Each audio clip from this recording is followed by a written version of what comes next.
Namaskaram, Sadhguru.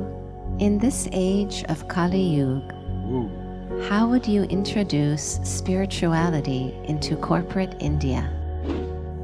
Because unfortunately I keep hearing this in that segment of people, they say corporate world.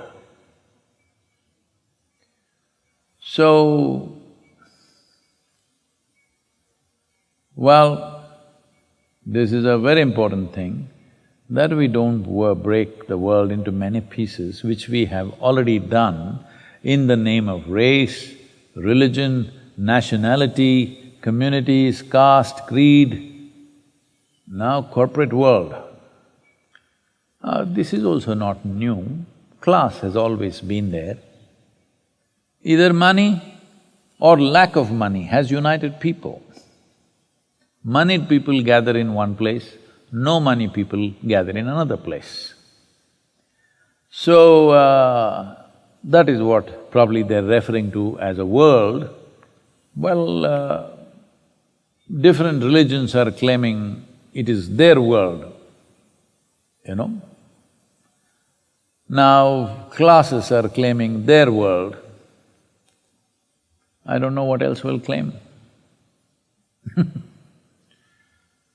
No, there is a world. If you were a part of it, you would be a great contribution. But unfortunately, if you're not a part of it, you become exclusive. Exclusivity invariably brings exploitative tendencies in everybody. So, every economic system that you create, you talk about communism, you talk about socialism, you talk about capitalism, every system has become exploitative at certain point of success. Either exploiting the very people that they're supposed to take care of, or exploiting somebody else who is not in the communist world or the socialist world or the capitalist world. Now, how to introduce spirituality to these people? Well, these people have found material success. That means, in many ways, a few things, not everything about their life, a few things they've gotten logically correct. So, it's very important that if spiritual process has to enter corporate world,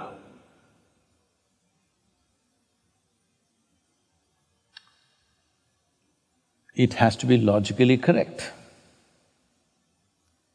How to make a dimension which is nothing to do with the limitations of logic, logically correct, that's the challenge.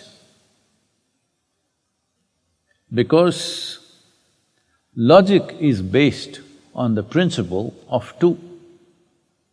There must be this and that, then there is logic. There must be high and low, then there is logic. There must be you and me, then there is logic. Now you're talking about a dimension where there's only one number, either 1 or 0. In many ways, spirituality is a zero-sum game because it's one big whole. Who is here to cut this? This is not your birthday cake, to cut it into many pieces and serve it to people. It can't be done like that. Well, you're trying to do that in your mind, for that there is inevitable suffering that everybody is going through. So corporate world is also just one more piece of the cake, maybe the creamier part of the cake. Especially because there is more cream on their cake or their piece of the cake, they are little more, you know. Generally, at least the men in the corporate world, little noosed up. Because of that, even the breath is constipated. Because of that, very limited logic. First of all, human logic is a very limited process. Most human beings have not understood or grasped the basis of our logic and the limitations of our logic. This is why they're going on elogizing silly little things that they say. Well, for this there is Indian masala. You know, haven't eaten anything. If you talk Indian masala, my mouth will water. Because not the kind that Usha is serving or somebody else is serving in this kitchen. I have my masala, if you eat it, you will become my slave. Yes, why the tongue? Your tongue will hang out and you'll be pointing at me all the time. Yes. So, Indian masala is there, with which we can say most illogical dimension of life in a logical way. It's taken millennia of observation of human mind and the basis of human logic that, for example, in an engineering program, all of you, many of you have gone through this. You do what you want, find one logical hole in it. You cannot. But we are saying the most illogical things. Because life is not contained in logic. Life contains logic as a part of itself. But you cannot contain whole life into the logical process that happens in your mind.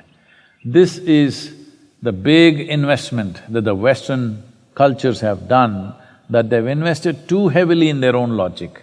They believe their logic will take them to the ultimate.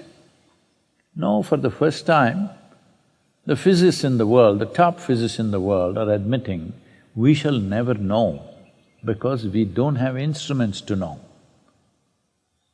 This is a clear admission that human logic cannot go beyond a certain point. It has its limitations. But this limited logic, we hash it up with Indian masala and use it to express the most illogical dimensions of life. I must tell you this. At one time when this is in mid-90s, when Isha as a movement in southern India was growing exponentially,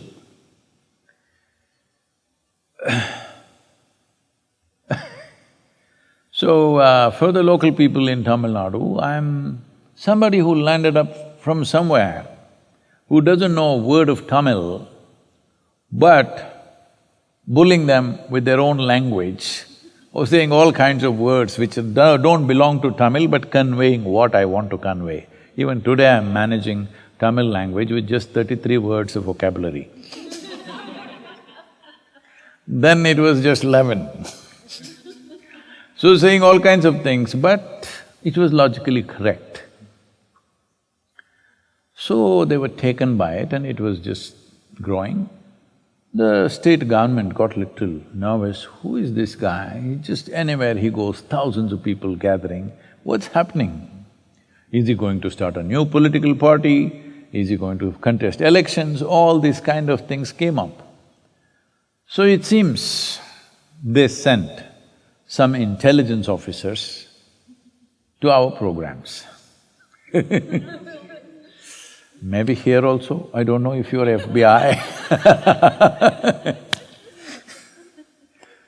So they came and they did the inner engineering program, then unfortunately they got into the Bhava Spandana program, and the horror of horrors, they got into the Samyama program. And then they submitted a report. After almost 2 years after this report was submitted, we found some access to the report because we didn't even know such a thing had happened. So these guys who reported, to put it in a brief form, they said, this first program is very good. You know what they mean. What they mean is, it's logically correct. Second program is little crazy, but all right. Third program, this must be banned. Because without doing anything, they're just sitting there and going crazy. Not doing anything, at least in the second program they were doing something to go crazy. In the third program, they're doing nothing and they're going crazy, this must be banned. So, when I came to know of this, I thought this is a classic case of observation. It has to be logically correct. Tell me, is your existence logically correct? In the middle of nowhere, you don't know where this cosmos begins, where it ends. In the middle of nowhere, you're sitting on a little mud ball called Earth. It's just a tiny little mud ball. And thinking up all kinds of things sitting here. And whoever comes here, we call them an alien. Aliens have come. We are a microscopic, super microscopic existence, but any other life is alien to us. So this is our logic. It's absolutely illogical. Your very existence is illogical. There's simply no logic to your existence.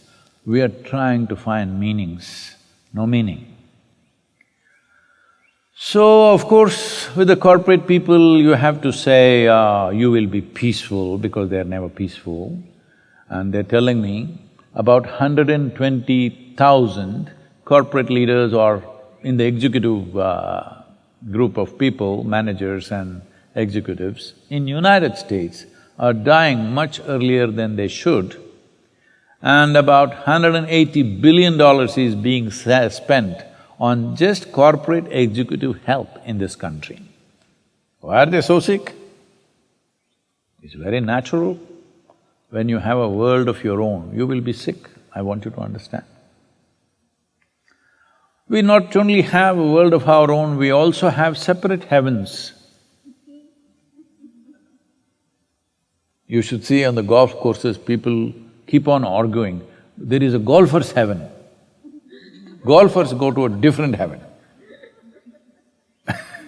where it's full of golf courses. Sex maniacs go to another place. Foodies go to another place. Separate heavens are also there, just like the separate worlds that we have created. So, corporate world, whether in India or elsewhere, they want something which is logically correct, but still takes them ahead. Well, you know, we got the solution in engineering. 100% logically correct, pick a hole in it, let me see. You cannot, because it's so logically perfect. It's like Indian masala. If you taste all the ingredients separately and the final product doesn't resemble anything that you have put into it. So, it's like I'm calling it Indian masala because in the end it works. And that's all that matters